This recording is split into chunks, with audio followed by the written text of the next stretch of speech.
Alpha Instinct Podcast. This is episode 1, season 2. I'm here with my co-hosts, Taylin, Lario, and Isabel. Today, we're going to get into a series of questions with the topic of how do you define a successful fitness mindset, especially when aiming for a long-term goals. So question number 1, I want to start off with the panel. What are some of the most common mental barriers that clients face, and how do you help them overcome these challenges? I would like to pass it to Lario first. What do you think about that, brother? I know in my experience, some of the most common mental barriers I see my families face a lot is this feeling of they can't push a certain weight or lift a certain weight, and they feel like they'll never be able to get there. With strength training, especially working with older clients, they kind of feel like it's impossible for them to lift a certain amount because they feel limited by their age. But honestly, after working with them for a little while, they start to see the strength they gain and, from consistency of being in the gym and training with me. And then eventually we get to that point where they're lifting more than they thought they could. So honestly, for me, it's just the consistency. Okay, same question. Isabel, what you got? Can you repeat the question? Of course, yes. The question was, what are some of the most common mental barriers that clients face, and how do you help them overcome these challenges? So a mental barrier, I would say probably just the self-confidence of just being able to just do it, period. Just having a lack of motivation. So I feel like I definitely help in that aspect of just trying to give them that confidence and telling them that they can and being there for them and kind of just motivating them and pushing them towards the goals to kind of overcome that mental barrier. Taylor, what you got? So I think the biggest one that I see is just having belief in themselves and their capabilities and what it is that they're able to do, whether that's pushing a certain weight or it's just maintaining a consistent regimen. It's, they're like, I can't do this, I'm not cut out for it. And it's shifting that mindset that is key to maintaining a sustainable lifestyle. I definitely try to help my clients by just giving them that positive reinforcement. We celebrate all of the things, the big things, the little things, everything in between. Right. How big would you say, how important is that to celebrate the little things, like to pay attention to all the wins? You say that's like top 10 of most important things to... Absolutely. So just the small choices like, hey, I ate fast food one less time this week, or I went on a walk after dinner 3 times. Those small things add up to the bigger picture. So if you're not celebrating the little things, you're going to get lost when it comes to looking at your long-term goals. And that's what helps consistency. Exactly. Okay. And I would say the same thing, pretty much, just mental barriers of people coming in and having expectations of how to perform, or, just reassuring them that they can come in and perform to their best ability, and you're their coach that's going to help them find that best ability. So you let them know that it's at their pace, but you're there for support for that person. So good, guys, good answers. Let's go to the next question, which is, in your experience, what separates those who stick with their fitness journey from those who give up? Isabel. Well, the main answer to that would probably be they get their goals, they accomplish their goals, they hit their marks, they get to where they want to be compared to the people who don't. But the difference is that they keep going, they stay consistent, and they actually, whether it's a slow pace or a slower pace than others, they just keep going. I had a question. Okay, so have you ever had a client or known somebody that kind of got comfortable with just sticking to sticking to a cycle that wasn't getting them to their goals, but just comfortable with paying the trainer and showing up, but maybe not doing the Of right stuff course, at home? they were doing just the 20% and not the 80% that you have to do behind closed doors. Behind closed doors. So it's honestly what you do, in front of everybody else is one thing, but what you're doing behind closed doors is really where your results are coming from. So if you have a client that's doing that and you've been training them for 4 months, but you've seen no progress, and you've had conversations, what would be your next move?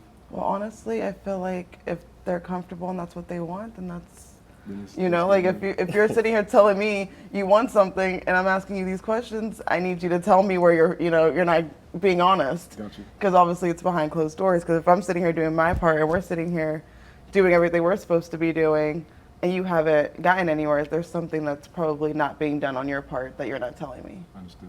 Taylor, same question. You want me to repeat it? Yes. I got you. In your experience, what separates those who stick with their fitness journey from those who give up? So I think that what separates people is drive. So I had someone tell me, and it's a quote that this person just said in a conversation that stuck with me, but it was, ain't nothing to it but to do it. And that's what it boils down to. You're gonna wake up each day and you're either gonna put your best foot forward and you're gonna be one step closer to your goals, or you're gonna continue doing the same thing that you've been doing and feeling the same way that you have. And so if you truly want change, you're gonna get up and you're gonna put your best foot forward. Oh, I like that. I love that. Mario, same question.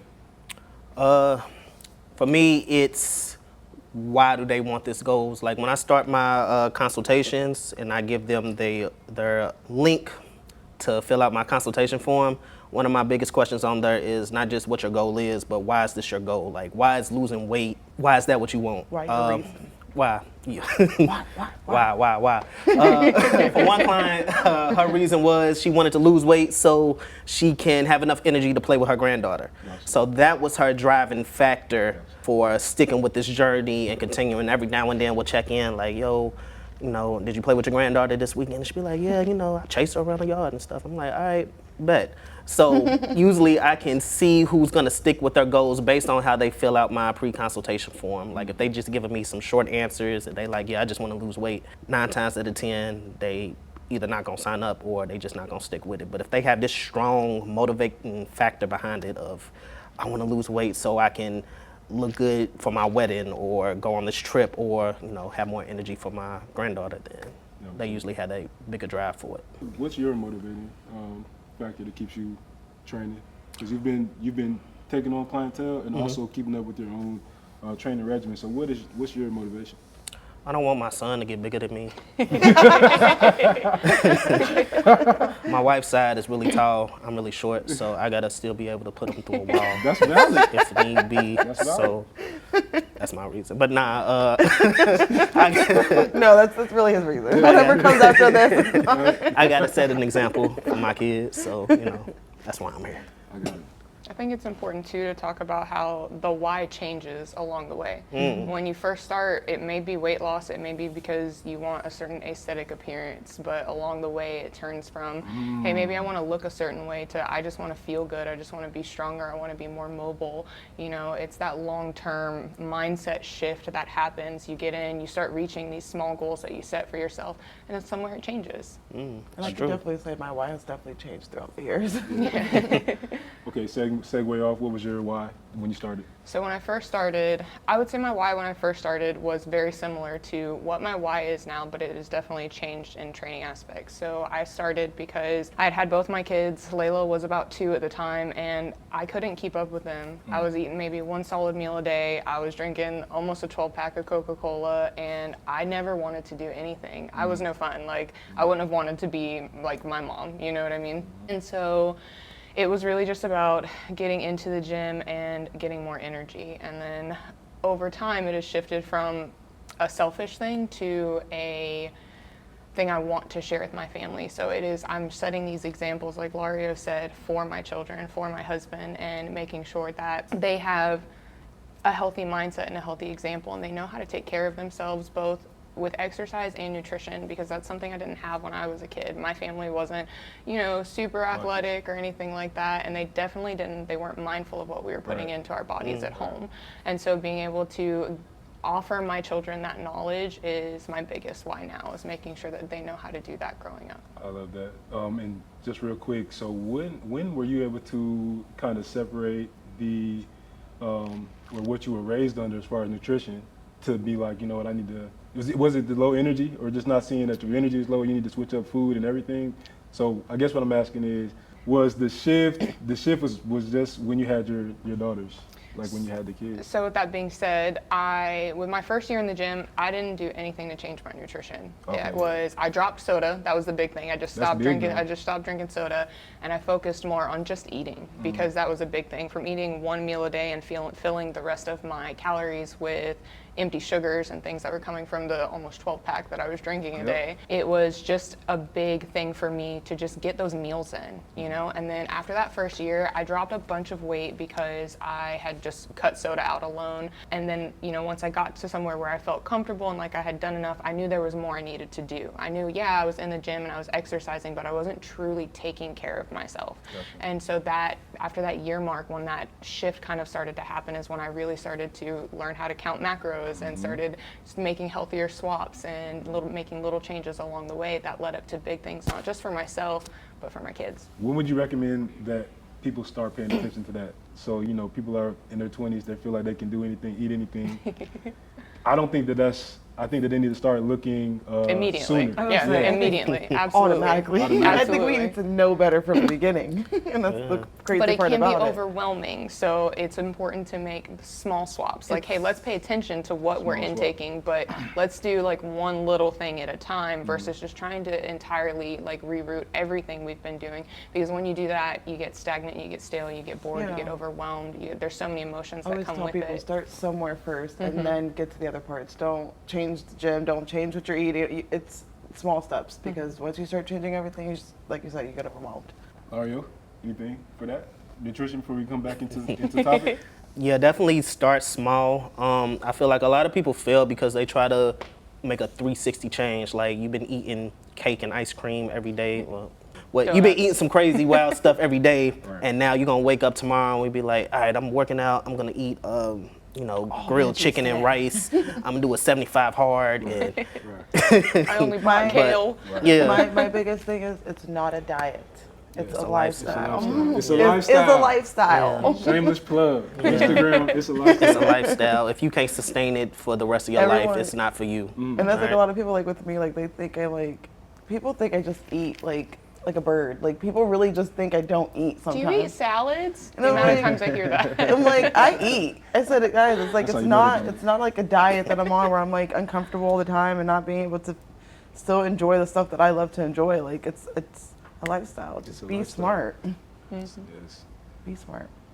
Okay, let's get back to the questions. So we'll go to our next question is, how can someone develop a mindset that embraces slow, steady progress rather than focusing on only quick results? So kind of piggybacking off of what we were just saying, what would be a good process to develop that mindset to stick to your goals in your program? Go ahead, Lario. I think first you gotta understand that it's not gonna happen overnight. You are gonna make some slip ups every now and then, and you can't feel like that I made this one slip up, I ate this when I wasn't supposed to, or I didn't track or something like that, and feel like you done started over. Once you start this journey, it's going to continue regardless if you go 20 days straight clean or go 3 days clean and then mess up the rest of them. It's a journey. Stick with it. As long as you don't give up on it, like, you still on this journey. Keep going. Make the small changes that you can when you can, and eventually you're going to get to a comfortable level where it becomes effortlessly. Isabel? Yeah, like we were saying, like, just small steps lead to bigger things. Like, you get more comfortable as you slowly get into the process of it. And like getting the mindset, it's kind of like surrounding yourself with people who are doing the same thing, kind of just focus, like just looking into those things, like like people, what you listen to and surround yourself with is what is gonna, come to you. So it's to make the mindset of it, like I say personal development's a huge thing. Like, start just like kind of just switching small little things to kind of give your mindset on the mind, like on this path of what you want. So when you say what you're listening to, you're meaning go and check your old music. Maybe you need to go put some new music in your library. Maybe you need to get your audio books up. Whatever's in your head. Yes. Because idle time, right? Idle time is the devil's playground. How they like to say, you got to spend time doing things that fill your mind with the direction, take you to the direction you want to go. Tell me what you got for it. So I think self-reflection, kind of shifting that mindset it's going to help if you look at how you used to handle situations. So whether you're stressed or you're feeling a little sad or you're out at a public gathering, just kind of think about how the past you would have acted in those situations? Would you have gone and, binge eaten? Would you have maybe not eaten because, emotions were high, or, kind of indulged a little too much at the party that you were at? Just think about what you would have done in the past and the healthy habits that you're building now to remind yourself how good you're doing, because it's very easy to think like, oh, I haven't made any progress, nothing's happening, but it's not all physical. It's not always going to be a physical thing that we see. It's going to come from just healthy habits, better sleep, increased energy. There's so many other non-scale victories that are there, and reminding yourself of that will help with that mindset shift. I love that. And I'll just add, back to what Isabel was saying when she said get around the right people. It's also important to make sure that you don't get discouraged when other people around you are further along on their journey, because it's their journey, right? It takes time for them to get to where they were at. It's going to take time for you to get to where you're at. It takes consistency, and it will show through time. Through time, it will show. And always use that as motivation, not as discouragement. Yeah. If you're doing better than me, then that just shows that I can get there. But That it's possible. That's a mindset. I would say it's hard for everybody to get them. I have that because of my athlete background. Right. Coaches kind of beat that into you, and you do. kind of have to know to stay in it. So if you don't have, I feel for people that never kind of went through that intense training like I went through. But people that kind of had their own life experiences are able to still find a way to develop that mindset. But some people just never had the experience. So for those people, Isabel, what would you say? Like, let's say you want to get in shape, but you're not competitive. You're a sore loser. You know what I'm saying? You're 20. You've been a sore loser for. I am you're a sore 28. loser. I'm very competitive. I'm gonna win six, but. So what does that person have to do when he's trying to put themselves into a new atmosphere? He or she's trying to put themselves into a new atmosphere. Get a buddy. Maybe find a buddy. Find somebody that is on the path in the same level that you're on. So that you guys can kind of work towards that if you don't want somebody, or if it discourages you to be with somebody who you feel is better. So either that or it's just a mindset thing. Like, you have to self-reflect, you have to be self-aware, you have to know that you need to change that thought process. You need to flip that switch. You need and it's hard. It's easier said than done, but it's just a mindset switch to me. Anybody else on that? If you do it, you've always done, you're going to get what you've always gotten. And so you just got to wake up each day. And if you're not competitive, it's not about, being better than anybody else. It's about being the best version of yourself. And so just remind yourself that you're doing it for you. And at the end of the day, when you accomplish those things, that's a feeling of pride that nobody can take from you. Right. Because nobody else did that work. I love that. And you know where you just came from. Okay, next question. What are signs that someone has developed a strong, sustainable fitness mindset? I'll go first. I love this one. So when you sent the questions over, this was one of the ones that I really liked, because I have a client that I train in home. She's got a rack and everything there. And she just recently had a hernia and had to go through, a very unexpected surgery for it. And that's put her out for almost 2 months now. And over the course of the time that she hasn't been able to train, it has reflected in how she has stayed on top of her nutrition and done what she needed to do outside of just physical exercise. Because when I took the scale over yesterday, and it was her first session back, she lost 5 pounds. But when we did the math on the body fat percentage, only 2 pounds of that was muscle mass and 3 pounds was actual body fat. And so that just shows that even while being so sedentary, she stayed on top of the other healthy habits that she had built over the time that we had been working together. And it didn't derail everything we had worked for the last 5 months, you know? And so that in itself is a really great example, I think, of that positive, healthy mindset shift. Hey, I can't train right now, which is a huge part of this journey, but I'm not going to let that take away from the other things that I have learned to do that are healthy and good for myself. And so it was like proud coach moment. I was like, man, I'm really, that's what I was telling her. Yeah, okay. And so I was just like, I'm so proud of you and how because can you say, before we started training together, or a year or two together before you started this journey, would you have conducted yourself the same way through this? Would you have stayed on top of your nutrition? Would you have made sure that you were still eating clean and healthy instead of just letting yourself kind of rot in this very, this big, what could have been a big upset for her, it could have been a big setback. And instead of dwelling in that, she worked through it, kept that positive mindset, and did all of the things she needed to do so that when she was healed and able to train, we could hit the ground running. Yeah, that's a great example. That's a great example. Lario, Isabel, what you got? I need the Read it question again. I got you. I got you. Sorry. I get Okay. so into what's going on, and I'm like, wait, we had a question here.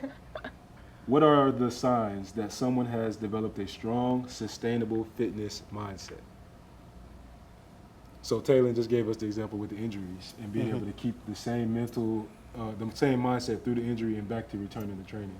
And I would agree with that. It's just someone doing the things that they once didn't before, and showing that shift of a mindset, and then also making the better choices, moving forward. I would definitely just be like, yeah. Taylor pretty much covered Yeah, it. like it's because if you're doing like she said, if you're hurt and you're willing to do things that's not set yourself backwards, that's shows a strong mindset of like what you want and your goals. So You got anything, Mario? I think it's like how you approach a challenge, right? Let's take every exercise we do here in the gym as a certain challenge a client has to overcome. What is their mindset when they go into that challenge? Are they excited to tackle this new challenge? Like, let's talk about, say, a shoulder press. I have a client who, when we first started, she didn't like shoulder presses at all, right? So before we would do a shoulder press, we get some of that negative feedback or pushback from it, but we would do it, and then maybe she'd stop 2 or 5 reps in, and I'll say maybe go for 10. And then eventually, as we go on our journey, as she's becoming more consistent to it, now we're going for 10, and she's like, nah, I got 2 more in me, or nah, I got 5 more in me. So it's kind of like, how are they tackling these challenges? Are they trying to make this progression themselves, like challenging themselves more? And I think once you kind of can break through that barrier, that's how we know we got that mindset shift. Yes. I think you guys pretty much covered that one. We'll move on to the next question. How important is goal setting in maintaining long-term fitness journey? And how do you guide clients in setting achievable goals? So, well, Isabel, you up? we know. She volunteered herself for that She was one. ready. Because my biggest thing when it came to me was setting SMART goals. Yes. Being specific, writing them down, making them measurable, making them manageable, making them timely. And my biggest thing is writing it out. I have this big board in my room and I could tell you right now I've been slacking because the goals that I have on there aren't set specifically and kind of set in different, I used to literally put everything, break it down. How can I get to that point? What small steps can I get to that point? And I feel like when you write it out and you're constantly seeing it every day, you're going to work on that every single day. Yeah. So I literally write it out, put it in front of me, vision board, whatever you want to call it. And I feel like that's a huge, huge, huge thing when it comes to goal setting. Because you can sit there and say it all you want. Yeah. You can and think about it all you want, but when you're literally writing it down and then checking yourself accountable and holding yourself accountable for it, it's definitely it's So your approach, hands-on, seeing it daily hands-on, in making front of sure your that face. it's specific, making sure that it's something that it's attainable, you can actually do it, and giving yourself a small point of it, and then giving yourself a bigger goal. So a small goal that you can reach in the next few weeks, and then a bigger goal that's going to feed off of that small one, so that you still have something to work for. Got you. And something bigger towards, but you know that you could get to the middle still. And just when you write your boards out, do you put do you interact with the board on a daily basis, like with a check mark, tally mark, stuff like that? Yeah, Or do you just depending like- on what the goal is. Depending on So the like goal. if I'm like, okay, I need to study for an hour, and I'll put my week, and I'll put did you study today type thing. Or if I'm trying to lose weight, I'm putting my pounds on there. I'm putting my fat. Right now I have all my measurements, and I put, okay, I want to go higher, lower. And then every week I'm checking it to see what my measurements are and all that. So Got you. yeah, Mario. maybe not every day, but yeah. No, that's good. That's good. Definitely, like she said, making sure they're SMART goals, making sure they are actually attainable and measurable. And also, like I said before, there has to be a big driving factor behind this goal for it to be important for you. Like, if I said I wanted to make $100,000 in a year, it's got to be a reason I want to make it, Yes. or I'm just driving for nothing. I could be happy at $80,000 a year, but why do I want to make $100,000 a year? What is that going to do for me? Why do you want to lose 50 pounds by the end of the year? What is that going to do for you? So, got to be reason. Gotta be reason. Taylor, I think the importance of setting goals is having something to look forward to. It's really easy. Like, as much as I love the gym and I love fitness, there's days that I wake up and I don't want to do it, you know? And having a goal and something that I have written down and that I know mentally I'm working towards, it reminds me that it's not going to get done if I don't get up and do it. And you know, having that to look forward to, knowing that I'm working and putting one step forward towards that is that driving factor. It's going to keep me motivated. It's going to keep me disciplined on those days that I don't have that motivation. I love it. Pretty much for me, the same thing that you guys said. I think it's important to have an image in your mind always of the next version you want to get to, so that it's not just a shot in the dark. Everything is planned to how we move forward with where we want to go. So a good way for me and my clients, what I do is I will get them on my online app, which you can send a comment down below, and you can reach out to me and we'll get you squared away with an online program. So that's a good way I can check on you and make sure that you're staying up to date with your workouts. So accountability like that helps a lot of people. And then all the time, and then check-ins, just having check-ins where you know you're expected to do a weigh-in. So if it's in 2 months or 3 months, whatever it is, you know you have a weigh-in, and we have a body scan here that gives us all the details. So you're not going to be able to hide, and when you know you're going to be exposed in the future, you tend to do things a little bit more like you pay attention to that. You're like, yeah, I don't like how it feels when I step up on that scale and got to squeeze the handles in my bare feet and all of that. And I don't want it to say my body fat percentage went up, and Trey's looking at me like, what are we doing? Right. What are we doing? Just staying accountable, finding ways to stay accountable, tell people your goals, tell people what you want to. Not everyone, can't share your goals with everyone, right? But find a couple people we that can you get deep trust. on that one. So Find a couple people you trust with similar goals. But that was all the questions we have for you today on the podcast. This is season 2, episode 1, bringing it back. Do you guys have anything else to close out with? Like and subscribe. Like, subscribe. Thank you for checking us out. We'll see you guys next time.